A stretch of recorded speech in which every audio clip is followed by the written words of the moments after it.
Hello you guys. So, welcome to what is actually part 3 of my gay travel in the Middle East video. Today we are going to talk about 1, 2, 3, 4, 5 countries, and these are the countries that I personally found to be the most difficult to meet other gay men and talk to gay men and get to know about gay men in their life in that part of the world. Actually find a place where you can be with them privately. I don't know, in terms of if you want to have intimacy or if you're just actually looking to have sex or whatever it is you happen to be looking for with them. So these, and if you haven't watched my introductory video, please watch my introductory video first, because I explain a lot of the things that I'm now going to skip. I explained in the introductory video, and if you don't watch that, you're going to now have a bunch of questions and you're going to be all like, why is he saying this? Why is he doing this? It doesn't make any sense. So you will save yourself and me a lot of headache, excuse me, if you just go and watch that. Also, to anybody who understands the joke of this t-shirt, let me know in the comments for those of you guys who get it, and kudos to you. All right. So, the country that I personally found the most difficult to interact or meet gay men, that by my definition part of the Middle East, is Turkmenistan. So, I went to Turkmenistan, I think in 2019, and it is a very, very difficult country to get into. I think it is one of the top 5 least traveled countries in the world, mostly because they just don't give out visas. The only way I was able to get it is, I think, I don't know, 5 times a year or something like that. They allow visas for tour groups. Trying to get a visa individually is almost impossible. I'm not saying it can never happen, but in general, you're going to have very bad luck trying to get an individual visa to go there.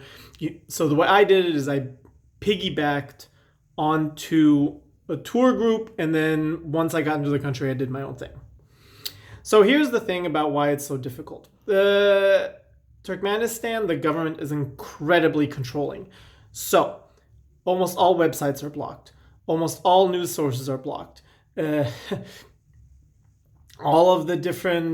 Most of the apps are going to be blocked. And even if you have a VPN, they're going to be very difficult to use. So I definitely recommend, if for whatever reason you're really, really dead core hard set on meeting a Turkmen and having a gay experience in Turkmenistan, then try to interact with somebody before you even get there. Like, I don't know, use some kind of app and use like one of those, use another app that shows you in the country or something, and you can already talk to people while you're there. And that'll help you, because once you're in the country, it's going to be very difficult because so many things are blocked because the government is incredibly controlling. Also, because the government is so incredibly controlling, most of the people that live there are incredibly paranoid and scared and worried and think the government is constantly watching them all the time. The gay people I interacted with and talked to there, like, only 2 of them were even willing to meet, period, because they were like, all of them were convinced that I was like a government spy, and I was just like, I just wanted to get their information to out them to the government and get them in trouble. And it is still a criminal offense in Turkmenistan to be gay. So it's just really, really difficult. The people are incredibly scared and they're incredibly paranoid. And on top of all of that, it's also a very, very, very homophobic country. So I would actually even say, as much as a lot of the countries like Saudi Arabia, Iran, how they have such a reputation of being so homophobic, I would actually almost say that the countries that are Muslim majority countries, but that used to be part of the USSR,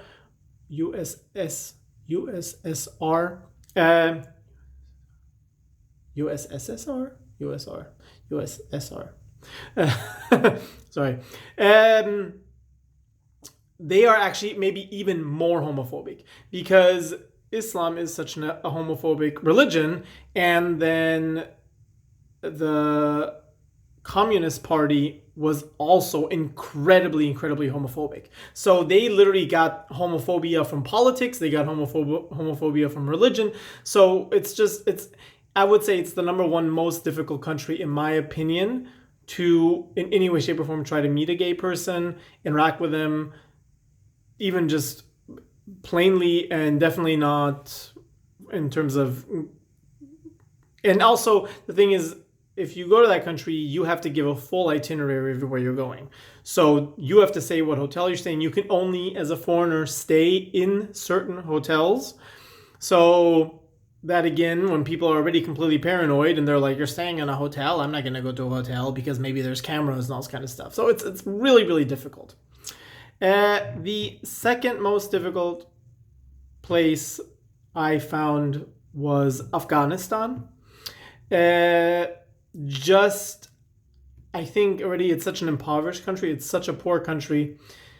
I think just a lot of people, they're just, the apps were just almost completely empty, which was really surprising to me because in almost all Middle Eastern countries, nowadays, almost everybody meets through apps because obviously it's dangerous to be cruising. There's no gay clubs. There's no, that's not completely true. There's like 2 or 3 countries. When I get to them, I'll talk to them about that. But 90% of the countries, they're not going to have gay clubs.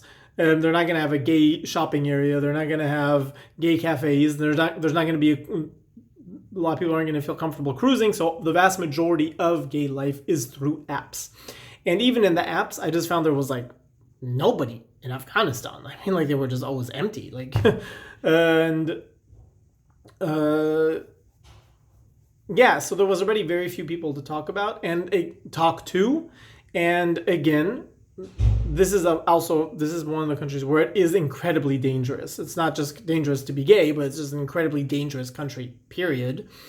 A lot of people are incredibly worried and paranoid as well. So again, chances of them being willing to meet you and talk to you and come to your hotel room if you have one, again, are very slim. It's another country that's very difficult to get to because they don't give tourist visas. So again, it was a country where I had to go with a tour group. And actually in Afghanistan, because of safety measures, I was not allowed to separate from the tour at all. I had to be with my tour at all times. So the only time really was when I was alone in my hotel, and then I could talk to people, but then I couldn't really go anywhere. There was 2 guys that were comfortable to meet at the hotel, but overall they're all just not comfortable, which is understandable. So I would say Afghanistan is not quite as difficult as Turkmenistan, but the one right above that. Okay, the next one in this video that I thought was really difficult was Albania. And here's where, please watch the first video because I know a lot of people are going to be like, Albania is not part of the Middle East, okay? Watch my introductory video and then I'll explain everything. So in Albania, actually, I think the biggest difficulty, I'll just put Albania and Kosovo together, the Albanian people, is there's just nobody there. It was another one of those places where like you get on the app and then like the third person that's listed nearest to you is already not in Albania or Kosovo anymore. They're in like Serbia or Croatia or something. There's just not a lot of people on the apps. It's not at all a cruisy area, in my opinion. It's also not a place where a lot of tourists go. So I find like places where a lot of tourists go, local people feel more comfortable talking with tourists because maybe it doesn't make them look strange to the other people that are around, that they're talking with somebody that is a foreigner. But when you're like one of the only tourists that goes to that country and you're talking with them, I think sometimes people feel like, okay, everybody knows why I'm talking to you, so they might feel a little bit shy to talk to you. It was not cruisy. There was nobody online. Again, the few people I talked to generally were not that comfortable, but less so than the other countries I mentioned. Okay. The next country above that, we have 2 more to go in what I think is the lowest category, and that is Bosnia and Herzegovina, and that's really kind of for the same reason as Albania. Like, I just think, again, there's very, very few people there. It's not a very touristy place. Hotels generally don't allow guests in the rooms. And a lot of people, again, don't feel comfortable to go into hotels, even if the hotel did allow it, because again, it's like shameful. And when there's no major cities like Albania, like even Tirana, the capital, it's just not a big city, right? So the chances, I think a lot of the local people feel like the chances that they're going to go into a hotel and maybe somebody they know see them is very high. And that's the same thing that I think in Sarajevo. It's not a big city. It's a gorgeous city, but it's not a big city. And I think a lot of people just feel really worried. So the chances, again, are rather low, I think. And the last one, and this might come to a surprise to a lot of people, is actually Iran. Or maybe it's not a surprise to you guys. The last one that's on the list of the not good chances, again, is Iran. I found Iran incredibly non-cruisy. Which is, that maybe is really strange for you guys to say, but overall, from the vast majority of the countries that I have on my list here that are part of the Middle East is incredibly cruisy.